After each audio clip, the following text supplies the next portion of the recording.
O'sha koreografiyaga nima bezovta qilgandi sizni? Bo'g'ilib tomog'imga kelib, xo'rsinib, anaqa bo'lib ketaverdim.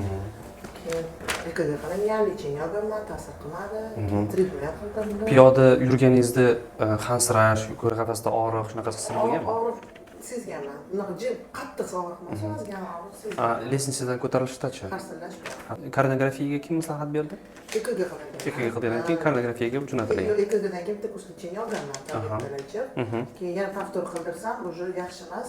Treatment qildirgan. Qon analizi topshirganmiz, infarktga anaqasi bor, qon analizi topshirdik. Yo'q, infarktga yaxshi yurdi, lekin biz yaxshi chiqmayapti, EKG deyapti.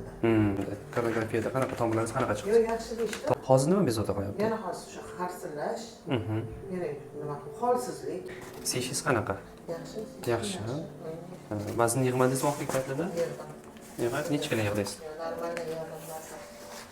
Hozir mana EKGingiz bo'yicha sizda metabolik o'zgarishlar bor. Yurak sohasi va tanani yog' bosishi oqibatida metabolik o'zgarishlar keladi. Ya'ni o'sha qon tomirlar hamma yog' bosgan yurakka qon yetkazib berishi kerak. U yog' ortiqcha narsada.